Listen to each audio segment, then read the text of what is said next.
My name is Margaret Ann Collier. I am 37 years old. And on the 14th of March, 2023, I sat in a courtroom in Cobb County, Georgia, and listened to my parents' attorney argue that I had been an unfit mother during the 11 months my daughter was dying. I want to be precise about what happened. I want to be precise because imprecision is how this began, and imprecision is what nearly ended everything. My name is Margaret Ann Collier. I hold a master's degree in social work from Georgia State University, class of 2010.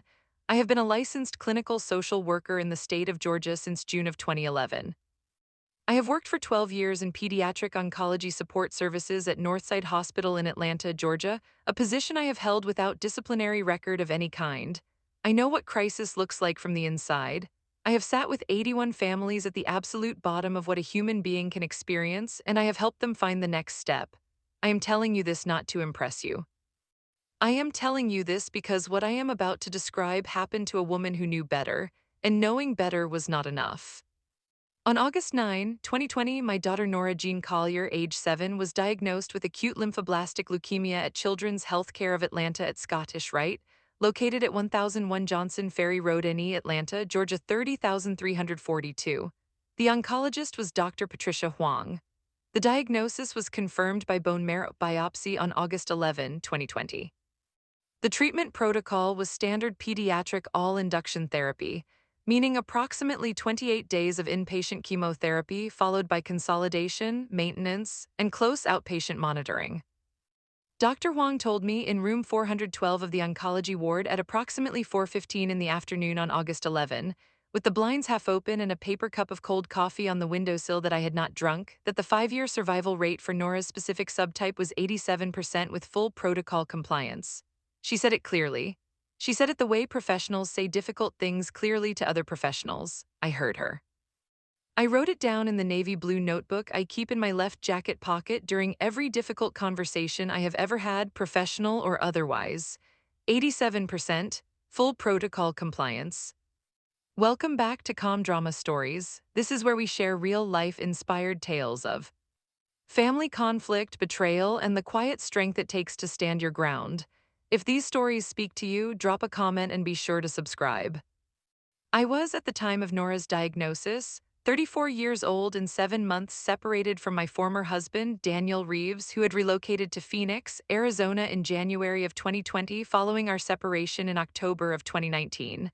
The separation was civil. The divorce filing was civil. We had one attorney between us, a woman named Judith Carmichael at Carmichael Family Law on Peachtree Road, and the primary dispute between Daniel and me was the schedule of his visits to Atlanta, which we had agreed would be 4 times per year, 1 week per visit, until such time as Nora was old enough to travel alone. Daniel paid $750 per month in child support, which he has never missed and which I want to state plainly because it is relevant to the character of this story. He is not the villain. He was a man who made choices that ended our marriage, but he paid every month and he flew to Atlanta every quarter, and when Nora got sick, he was on a plane within 18 hours and he stayed for 6 weeks. That is the truth about Daniel Reeves, and it matters.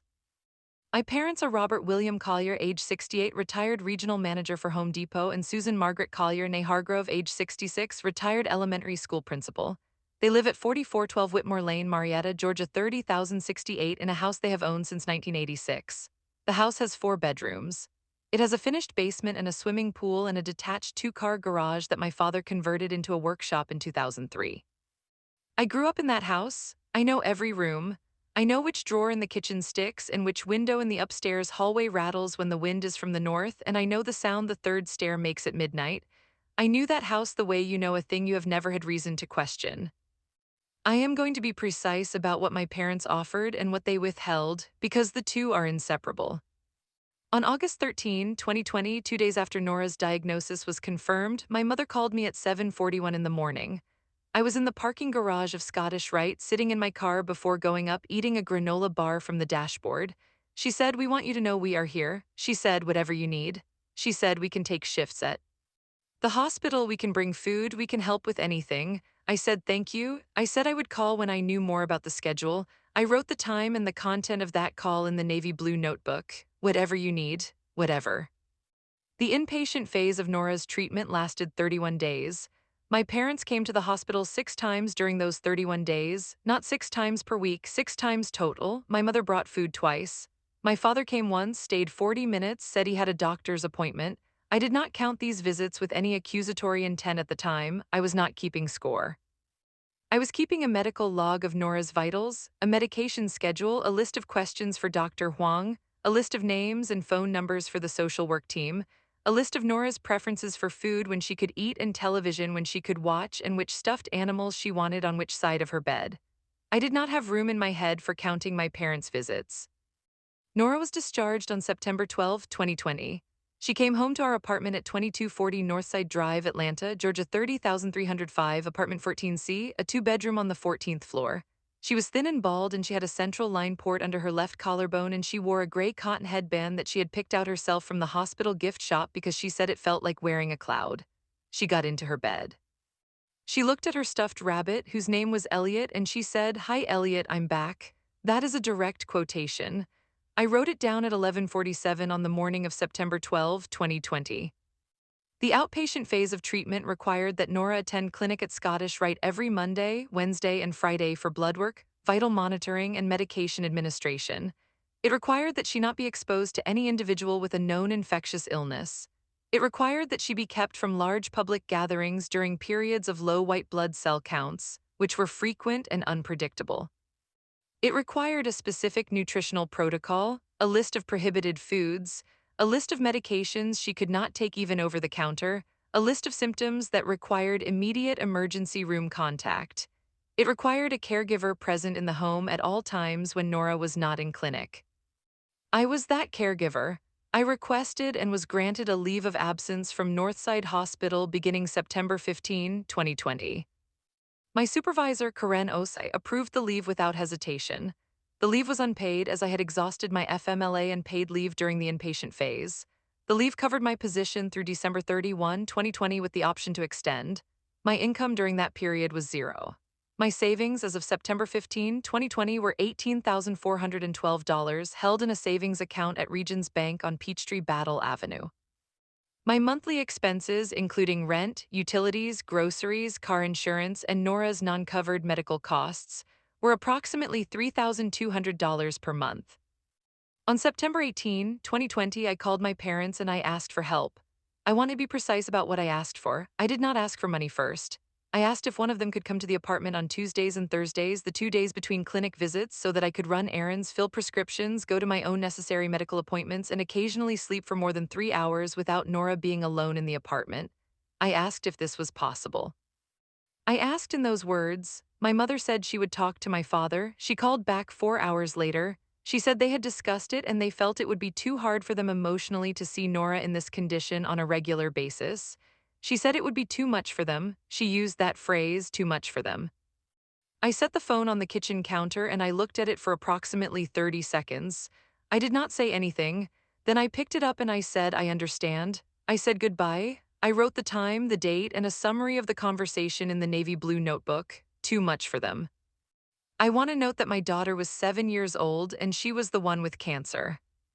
I called Daniel. I told him what was happening. He said he could not leave Phoenix permanently, but he was going to increase his child support payments to $1,200 per month effective immediately. He did this. He also drove to Atlanta in October and stayed 3 weeks, during which time I slept in my own bed for the first time since August. I want the record to show this. I made arrangements. This is what I know how to do. I called the social work department at Scottish Rite and connected with a colleague, a woman named Deborah James, who I had met at a conference in 2017, and she pointed me toward a caregiver assistance program through the Georgia Pediatric Cancer Foundation that provided up to 8 hours per week of in-home support. I registered Nora for a meal delivery program through a nonprofit called Nourishing Atlanta. I applied for and received a $2,500 emergency grant through the Leukemia and Lymphoma Society in October of 2020, which covered 3 months of utilities. I scheduled every errand, every prescription pickup, every grocery run for the 3-hour window when the caregiver support worker was present. I slept when Nora slept. I read her every book she asked for twice because she liked to hear them twice. I learned to administer her oral chemotherapy at home with the precision of someone who has been trained in medication protocols, which I had not been trained in but which I learned entirely from Dr. Huang's team and from my own reading. I made no errors, not once.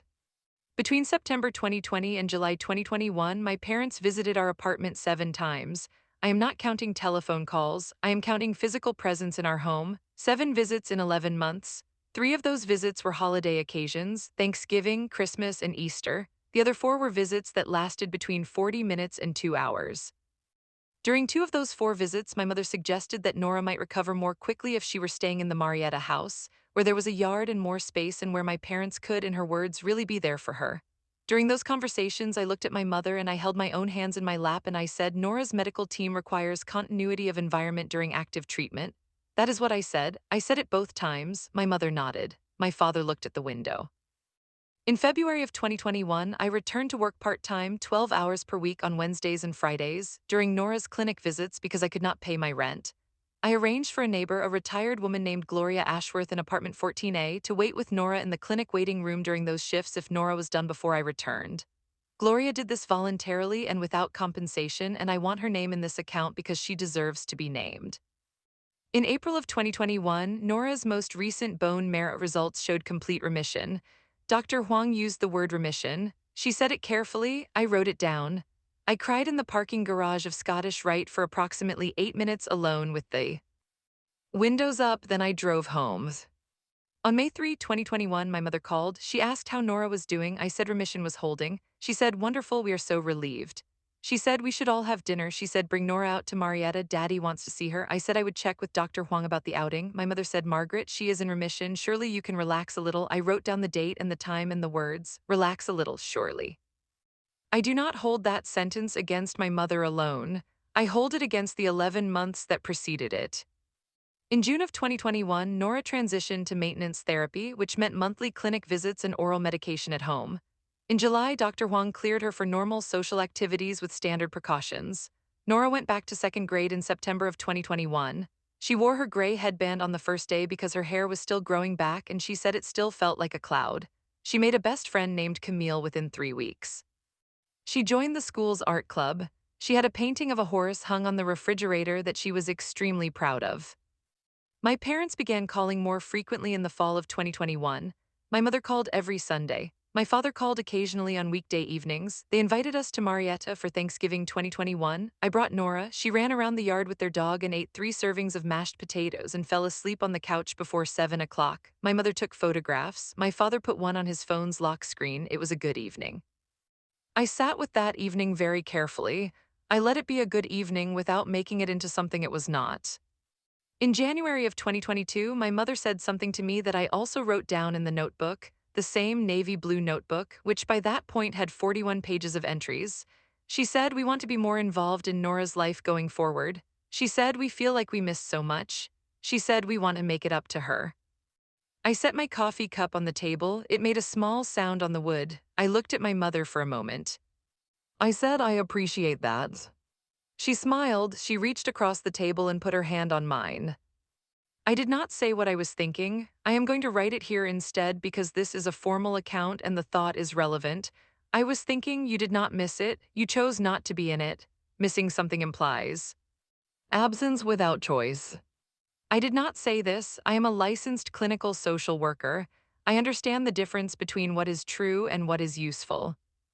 In February of 2022, my parents began a pattern of inviting Nora to Marietta without going through me first.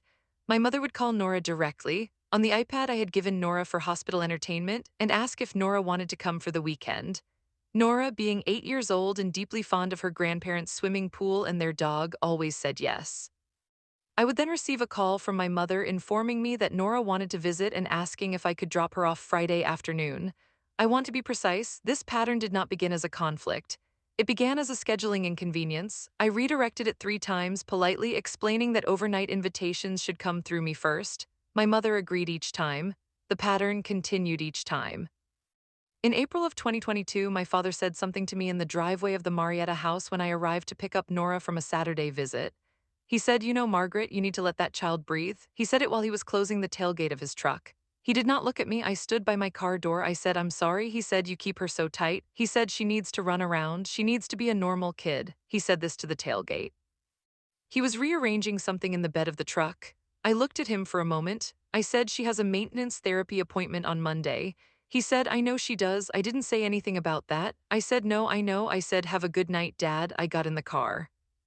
My stomach was in a specific location that it usually was not. It sat somewhere behind my ribs instead of where it belonged, and it stayed there for the drive home. In July of 2022, my parents proposed what they called a plan. They proposed this at a Sunday dinner at the Marietta house with Nora in the other room watching a movie. My father put a folder on the table. He said they had talked to an attorney. He said they believed that in light of what Nora had been through and in light of their concerns about Nora's environment, they wanted to petition the court for grandparent visitation rights in Cobb County Family Court. They said they had spoken with an attorney named Gerald Fitch at Fitch and Associates on Roswell Road in Marietta. They said they were not doing this to hurt me. They said they were doing this because they loved Nora. I looked at the folder. It had the Fitch and Associates logo on the tab. I did not open it. I said, I hear you. I said, I need to look at this carefully. I took the folder. I drove home. I put Nora to bed. I sat at my kitchen table until 2:15 in the morning and I read every page of the folder, which contained a summary of Georgia's Grandparent Visitation Statute, OCGA Section 1973, a letter from Gerald Fitch outlining the basis for the petition, and a proposed visitation schedule that included 2 weekends per month and 4 weeks in the summer. I called Judith Carmichael at 8:05 the following morning. She answered on the second ring. I said, I need to meet with you. She said, I can see you Thursday at 2. I said, that works. I put the phone down. I opened the navy blue notebook. I started writing. Here is what I want you to understand before I continue. I want you to understand this clearly because it is the hinge on which this entire account turns. Georgia law on grandparent visitation is narrow.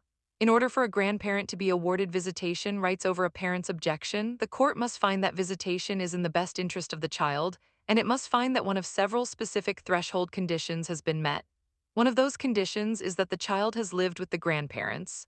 Another is that the relationship between the grandparents and the child has been severed or significantly disrupted.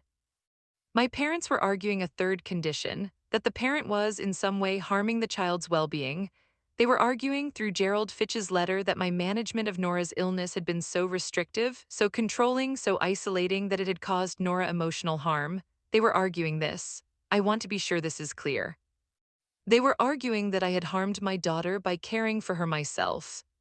Have you ever been accused of something so precisely backwards that it takes a moment for your brain to process the shape of it? I am asking this genuinely. Tell me in the comments. I read every single one.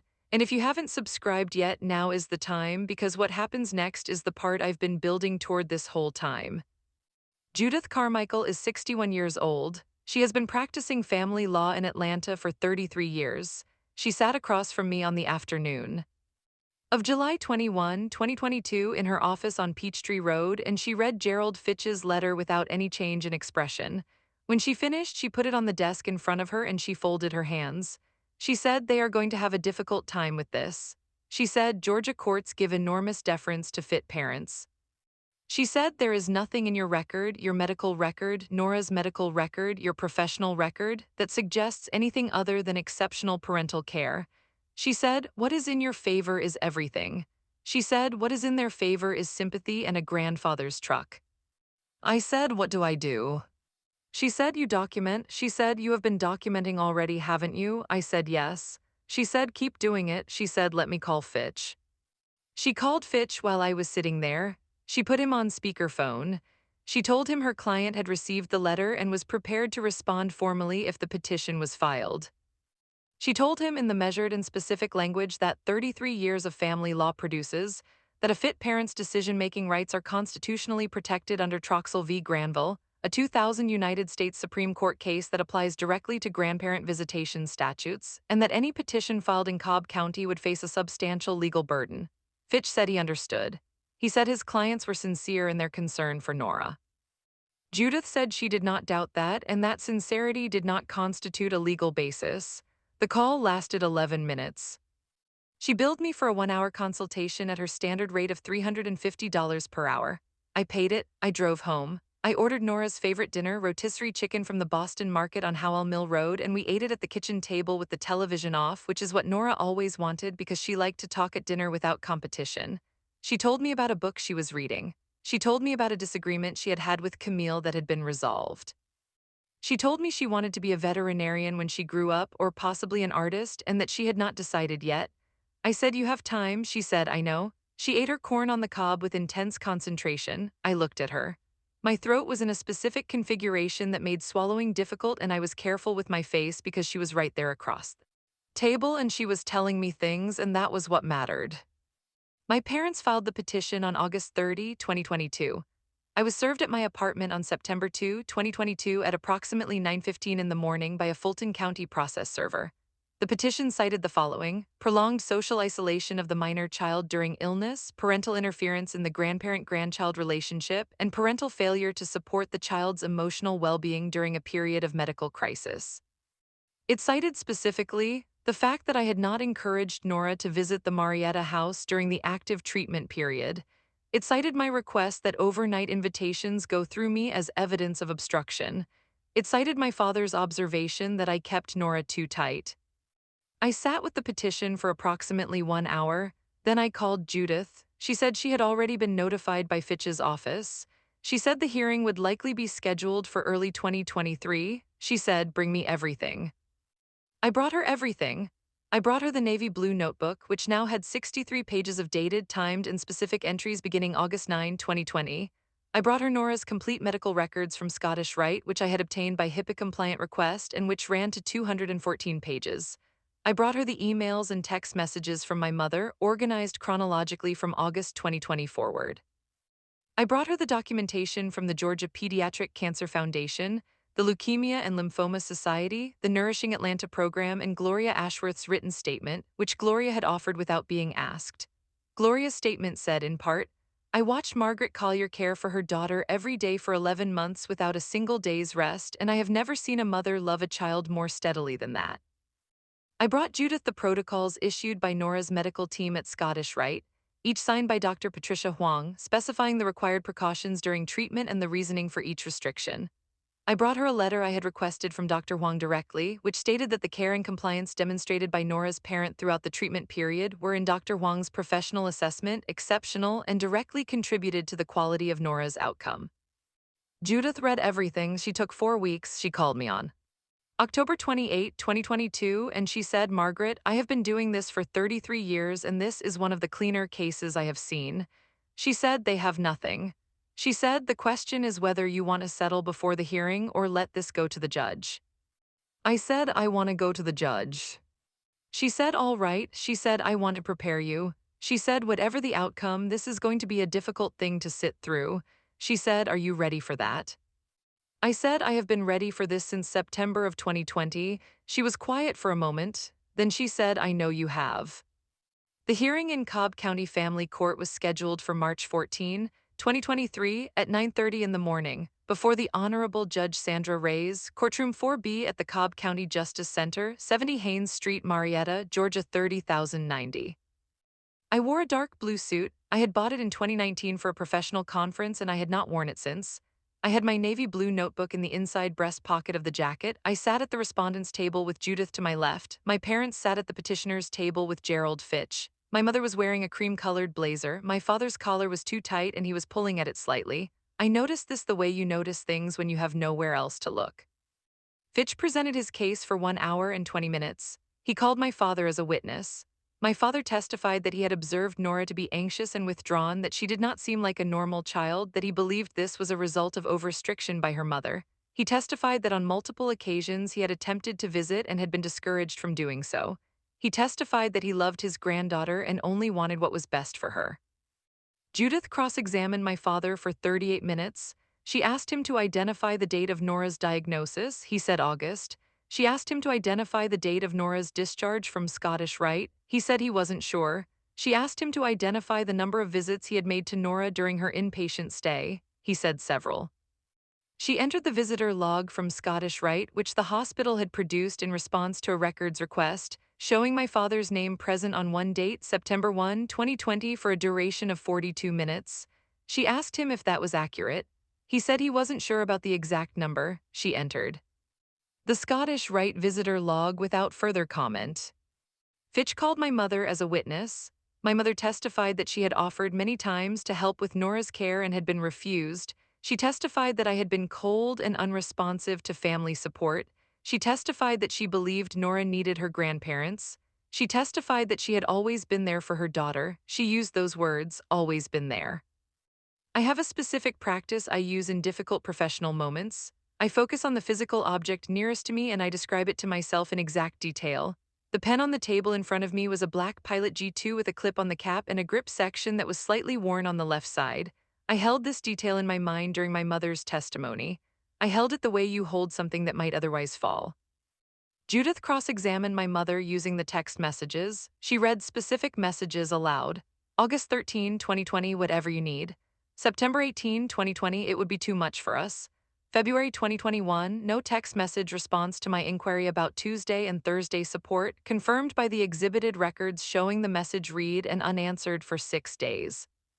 She entered the grant documentation from the Leukemia and Lymphoma Society, the program records from the Georgia Pediatric Cancer Foundation showing the hours of caregiver support used, the Nourishing Atlanta meal logs. She showed the court that during the 11 months of Nora's active treatment, the cost to outside organizations of the support I had organized was approximately $9,800, representing care and resources that my parents had been asked to provide and had declined to provide. She called Dr. Patricia Huang by video from Scottish Rite.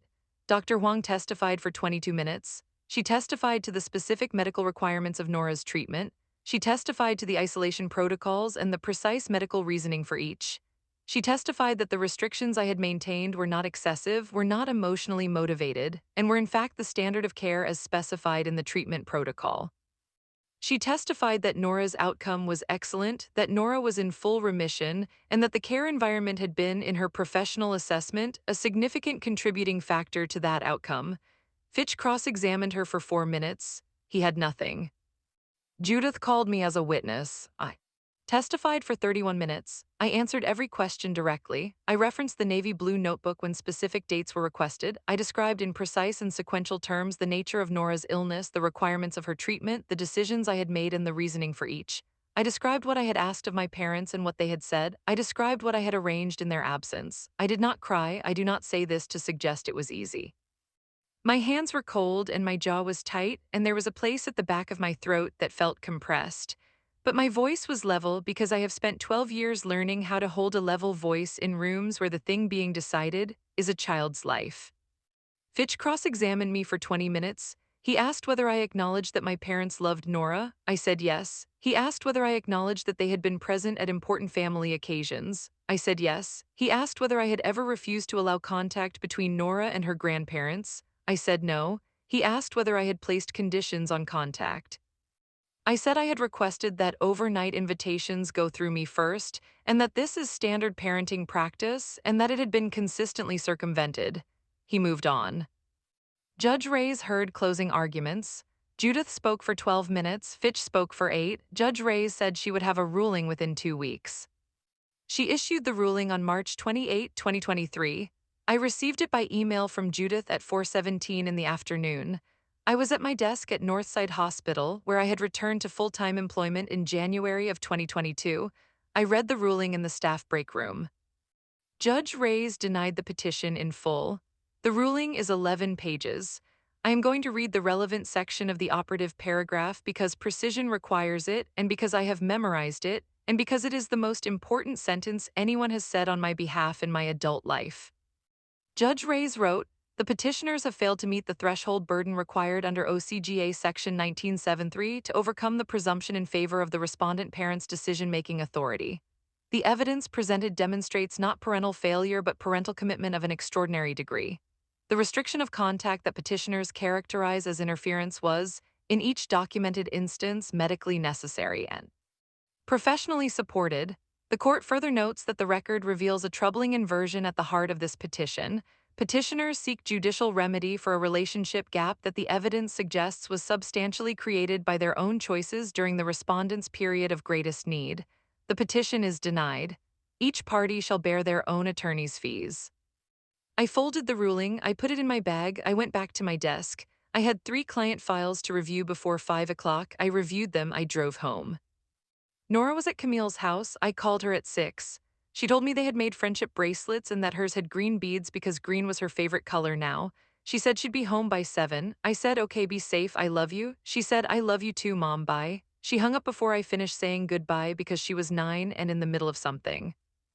I sat at the kitchen table. The navy blue notebook was in my bag. I took it out and I opened it to the first entry. August 9, 2024, 15 p.m., Scottish Rite Room 412, Dr. Huang confirmed diagnosis. 5-year survival rate 87% with full protocol compliance. Cold coffee on windowsill, blinds half open. I read through the entire notebook. It took 1 hour and 40 minutes. 63 pages of dates and times and conversations and observations and dollar amounts and names. Gloria Ashworth, Deborah James, Karen Osai, Dr. Huang, Daniel, Judith, and running through all of it Nora wanting Elliot on the left side of the bed, Nora asking me to read the same book twice. Nora in the gray headband at the entrance to the oncology ward saying she was ready, Nora on the first day back at school. Nora at the kitchen table eating corn on the cob with intense concentration while she told me about her future. My parents have not called since the ruling. I do not know if they will. I have thought about what I would say if they did, and I have arrived at an honest answer, which is that I do not know yet. I am a licensed clinical social worker. I understand that families are complicated and that people make poor choices under emotional pressure and that love can coexist with significant failure. I understand all of this intellectually. I am still in the process of understanding it the other way.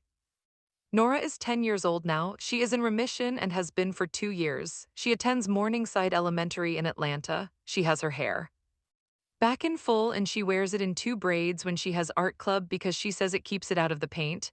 Her most recent oncology follow-up was February 6, 2024, and Dr. Huang said everything looks exactly as it should. I wrote that down too. Everything looks exactly as it should. The navy blue notebook is in the top drawer of my desk at home, under a packet of post-it notes and a phone charger. The pen slot at the top of its spine has a different pen in it now, a red Pilot G2 because I ran out of the black ones. The cover is worn at the corners. There are coffee stains on the first 3 pages from the cup I did not drink in room 412 in August of 2020. I keep it because it is accurate. I keep it because accuracy was the only tool I had that the situation could not take from me. I keep it because Nora might want to read it someday, and if she does, I want her to understand what happened and what did not happen and what was built in the space between those two things quietly by her mother in the dark for 11 months without assistance, without rest, without a single day's doubt about whether it was worth it. It was worth it. That is not a complicated sentence. It requires no elaboration. This is my formal account. I have reviewed it for accuracy. Every date is correct. Every dollar amount is verified. Every name is real. Every quote is from the notebook. I am Margaret Ann Collier. I am 37 years old, and I would like to address the following statement directly to my parents. You said it would be too much for you, I understand. What I am asking you to understand, if you are ever willing to try, is that it was too much for me too, every single day. And I did it anyway, not because I am extraordinary, because she is mine.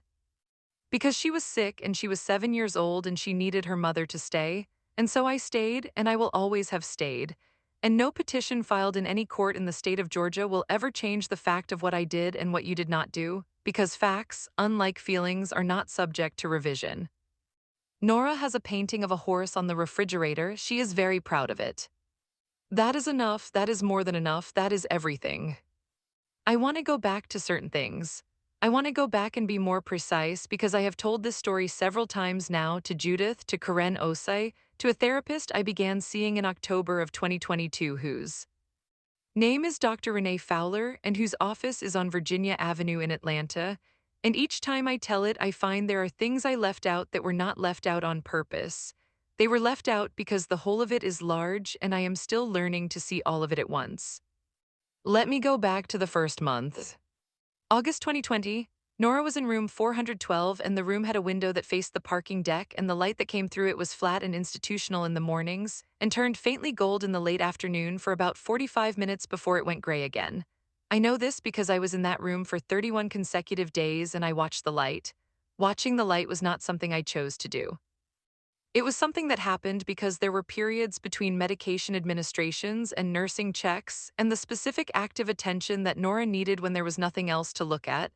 And so I looked at the light and I noted it, and the noting of it became a kind of orientation, a way of knowing what time of day it was that did not require looking at my phone.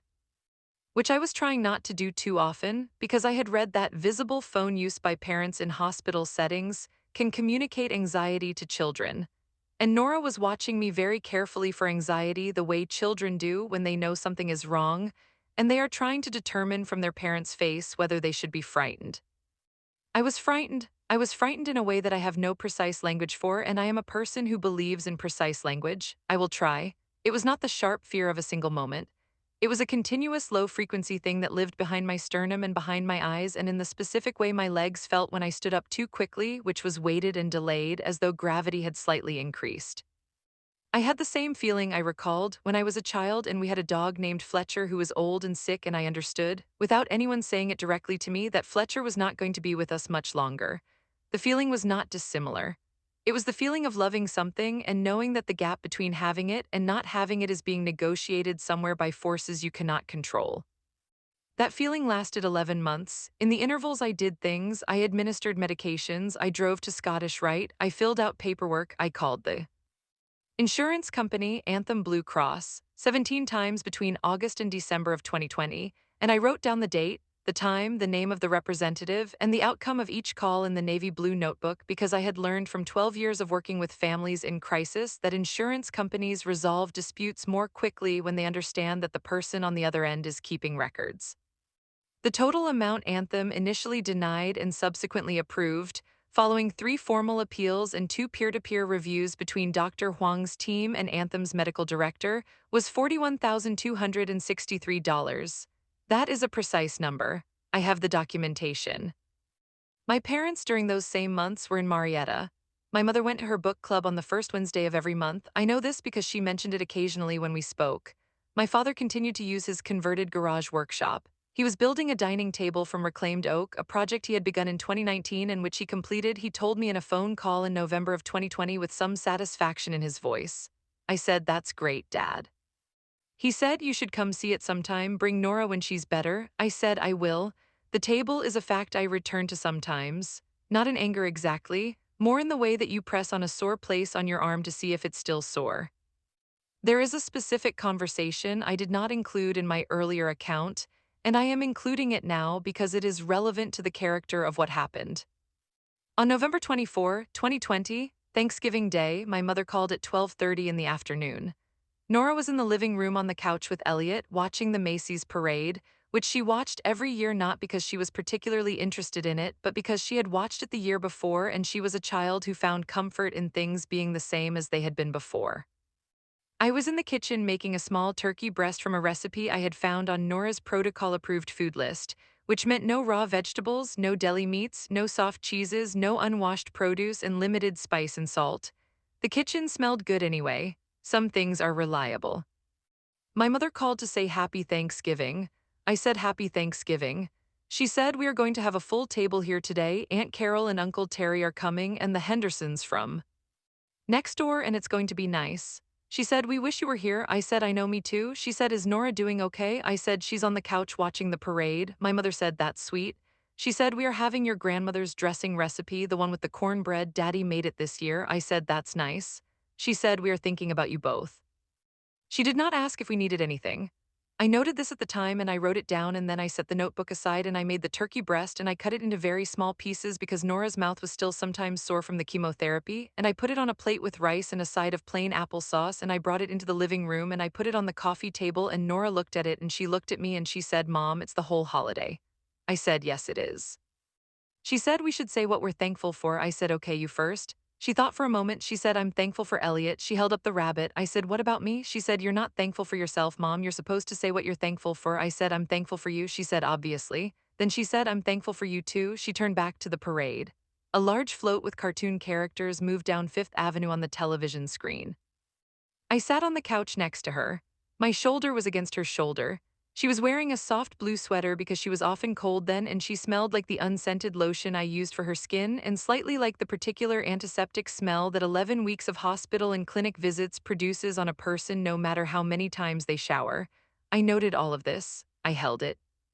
That is what Thanksgiving 2020 looked like. I want it in the record. In December of 2020, Nora's neutrophil count dropped below 500, which meant she was at severe infection risk and the protocol required strict isolation. I canceled a planned trip to Marietta for Christmas. I called my mother and explained. She said she understood. She asked if they could come to us. I said I needed to check with the medical team. I called Dr. Huang's nurse coordinator, a woman named Patricia Banks, who said that in-home visitors were permissible only if they could confirm they had no illness symptoms of any kind, had not been in contact with anyone ill in the preceding 14 days, and were willing to wear an N95 mask for the duration of the visit. I called my mother and told her this. She said, "Masks at Christmas, Margaret?" I said yes. She said, "We'll call instead." They called. We were on the phone for 12 minutes. My father spoke to Nora for about 4 of those minutes and told her about the oak table in the workshop. She said it sounded big. He said it was. She said, "I'd like to see it someday." He said, "You will, sweetheart." She gave the phone back to me and went back to the movie we had been watching, which was a cartoon she had requested. I finished the call and I put the phone in my pocket and I stood in the kitchen doorway and I looked at the back of Nora's head, which was bare except for a fine short fuzz that had begun to appear in early December, the first sign that her hair was considering coming back. She was watching the cartoon with complete focus. Her blanket was pulled up around her shoulders. Elliot was beside her. Something behind my sternum moved. I do not have a better word for what happened there. It moved and then it settled back and I went and sat beside her and we watched the rest of the movie.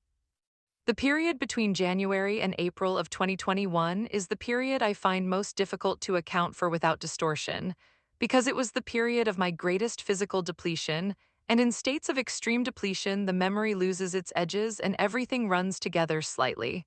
I am going to be careful. I returned to part-time work in February of 2021, as I stated. The 12 hours per week were Tuesday and Friday evenings and Wednesday mornings. I would drop Nora at clinic and drive directly to Northside Hospital, where I would see the minimum number of clients that my caseload and my conscience permitted, then drive back to Scottish Rite to collect her. I was not sleeping more than 4 to 5 hours at any given stretch because Nora often woke at night, not in distress but from habit, to ask for water or to reposition or occasionally just to confirm that I was there. I was always there. She would say, "Mom," I would say, "I'm here." She would say, "Okay," and go back to sleep. This happened on average twice per night for approximately 6 months. I do not resent it.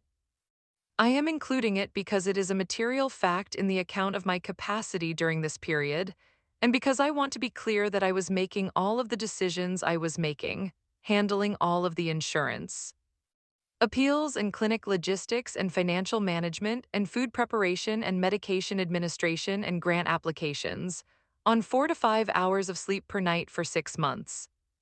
My parents were aware that I was working part-time because I told them. My mother said, "You must be exhausted." I said, "I am managing." This was the accurate word. I was managing. Managing is not the same as fine. Managing means you're doing what needs to be done in a sequence that makes sense without stopping. I was managing. In March of 2021, the caregiver support worker from the Georgia Pediatric Cancer Foundation missed 2 scheduled visits. She was ill, which was understandable and which was exactly the kind of unforeseeable disruption that a single-parent caregiving situation has no structural defense against. The first missed visit on March 9 I managed by calling Gloria Ashworth and asking if she would sit with Nora for 3 hours. She said of course and came over in her slippers. The second missed visit on March 17 I called my mother. I said, "I have a coverage gap on Wednesday afternoon and I need to know if you or Dad can come." She said, "This Wednesday?" I said, "Yes." She said, "We have something Wednesday, I think, let me check." She was quiet for a moment. She said, "Yes, we have Robert and Patty's dinner party Wednesday evening and Daddy wants to leave by 3:30 to get ready." She said, "Could you try your neighbor again?" I said, "Yes, I can try that." I called Gloria. She came over in her slippers again. She stayed until I got back at 5:15. She brought a tin of homemade shortbread cookies that Nora was allowed to eat because butter and flour are on the protocol-approved list. Nora said they were the best cookies she had ever eaten. Gloria said, "I'll bring more next time." She did. I called Judith Carmichael in the fall of 2022, about 3 weeks after my parents filed their petition, and I asked her a question that I had been turning over for a long time. I asked her whether what my parents had done, specifically the refusal to provide support during Nora's illness, constituted abandonment in any legal sense. She said no. She said the law does not require grandparents to provide childcare or financial support. She said the law does not require extended family to show up. She said the only people the law requires to show up are parents. I said, "I know." She said, "I know you know." She said, "You're asking for a different reason." I said, "Yes." She said, "What reason?" I thought about it for a moment. I said, "I want to understand if what they did has a name." She was quiet. She said, "Margaret, most of the worst things people do to each other don't have a name. They're just choices." She said, "You can call it what you want to call it." I said, "I'll think about that." I have thought about it. I have thought about it for 2 years. I have sat with Dr. Renee Fowler on Virginia Avenue on a low couch with a gray throw pillow on my right side that I hold sometimes without deciding to hold it, and I have talked about what happened and what it meant and what I do with it now. Dr. Fowler is a careful listener. She does not fill silences quickly. I appreciate this about her because silence is where the real thinking happens for me, and a professional who understands that is valuable. What I have arrived at in 2 years of thinking and 1 year of professional help is this: I am not waiting for my parents to understand what they did. I am not waiting for them to arrive at a sufficient accounting of the gap between what they offered and what they gave. I spent 2 years waiting for that, and what I understood during the time I was waiting is that the waiting was costing me something I could not afford to spend. So I stopped. I set it down. I set it down in the same way I set the notebook on the table in the kitchen the night I read Gerald Fitch's letter carefully, without throwing it. I want to be precise about what setting something down means. It does not mean forgetting. The notebook still has 63 pages of dated entries, and I know every one of them. It does not mean forgiving, which is a word people use casually and which, in my experience, requires considerably more time and interior work than is usually implied. It means I have placed the weight of it somewhere external to my body, somewhere I can see it clearly and assess it accurately, and I have stopped carrying it internally because carrying it internally was affecting my gait, and I have a child to keep up with. Nora turned 10 in January of 2024. She had a birthday party at an art studio in Inman Park where 10 children painted pottery and made a collective mess, and went home with ceramic objects that their parents will keep for 20 years because children made them. I stood in the back of the studio for 2 hours and watched my daughter move through a room full of her peers with the confidence of a child who has been undeniably and without qualification loved. She has her father's laugh, loud and without self-consciousness. She has my precision, she notices details, she remembers conversations word for word. She told me in the car on the way home from the party that Camille had painted a mug with a horse on it and it looked better than Nora's horse, and Nora had told her so because it had, and Nora does not say things that are not true. I said, "That's kind of you to tell her." She said, "It wasn't really kind, it was just accurate." I looked at her in the rearview mirror. She was looking out the window at the Atlanta streetlights, her braids slightly undone from the afternoon, a smear of blue glaze on her left wrist that she had not noticed. I thought, here she is. Here she is, and here is the world she is moving through, and here is the car I am driving, and here is the life we built in that apartment on Northside Drive in 452 days of treatment and recovery and early mornings and court filings and turkey breast, cut into small pieces and blue headbands and Gloria Ashworth's shortbread, and 63 pages of handwriting in the dark. Here is all of that exactly as it is, moving through the Atlanta night at 35 miles per hour, this child in the backseat being accurate about her friend's horse mug. That is what I have, that is what I have instead of the things I don't have. I want to return now to the notebook. In the days following Judge Ray's ruling, I did something that I have not described to anyone, including Dr. Fowler. On the evening of March 28, 2023, after Nora had gone to sleep, I sat at the kitchen table with the navy blue notebook and a black pilot pen, and I opened to a new page at the back, and I wrote the following in the same even handwriting I have used in that notebook since August of 2020. I wrote the date, I wrote the time, I wrote ruling received, petition denied, Judge Sandra Ray's, Cobb County Family Court, Courtroom 4B, petition denied in full. Then I wrote one more line, and it is the only line in 63 pages of that notebook that does not describe a fact or quote a conversation or record a dollar amount. I wrote, "She is fine, we are fine, this is enough." And then I closed the notebook and I put it in the drawer and I went to bed. I want to be clear as this account draws to its conclusion about what I am asking of the people who hear this story. I am not asking for sympathy. I have a good job and a healthy daughter and an attorney who charged me a total of $4,900 and won cleanly. And I have Gloria Ashworth and I have Dr. Renee Fowler and I have Daniel sending $1,200 a month without fail, and I have Nora in the backseat being accurate, and these are not small things. They are very large things in aggregate. I am not asking for condemnation of my parents. I have been careful in this account to state facts, and I have tried not to characterize them beyond what the facts themselves characterize. They are people who made choices under emotional pressure that were not the right choices. They are people who may or may not understand this. That is between them and their own accounting. What I am asking, if I am asking anything, is that anyone who hears this and who has a person in their life who needs them, who is calling and asking and managing alone in a two-bedroom apartment on the 14th floor with a sick child and a navy blue notebook, and the light changing in the afternoon for 45 minutes, that person hears the following. Show up not because it is comfortable, not because it is easy, not because you know what to say or how to be useful. Show up because the person in the apartment is counting, and not in the way that sounds like a threat, but in the way that a person counts things when they are trying to understand the shape of what their life contains. Show up and let yourself be counted. It costs less than you think. It costs so much less than what your absence will cost later, when the situation has resolved itself without you and the person has organized their life around your not being there. And you discover that you are standing outside a door that you chose not to open, and there is no key because you gave yours away. That is what I want to say, that is the whole of it. My name is Margaret Ann Collier. I am 37 years old. I hold a master's degree in social work from Georgia State University. I have worked at Northside Hospital in Atlanta for 12 years. I kept a navy blue notebook for 11 months, and I appealed $41,000 in insurance denials, and I applied for grants and organized volunteers and made Thanksgiving dinner from a protocol-approved food list, and I sat in a courtroom. In Marietta in a dark blue suit, and I told the truth, specifically and with documentation, and a judge named Sandra Reyes read 63 pages of handwriting and said, "The evidence reveals a troubling inversion." The court further notes. And I went back to my desk, and I reviewed my client files, and I drove home, and my daughter told me about a friend's horse mug in the backseat of the car. That is the end, that is exactly the end. The navy blue notebook is in the top drawer of my desk at home, under the post-it notes and the charger. The cover is worn at the corners. There are coffee stains on the first 3 pages from a cup I did not drink in room 412 of the oncology ward at Scottish Rite on August 9, 2020, when the blinds were half open and the light was flat, and Dr. Patricia Huang told me that the 5-year survival rate was 87% with full protocol compliance. Full protocol compliance. I complied fully every single day for 452 days. The notebook is in the drawer.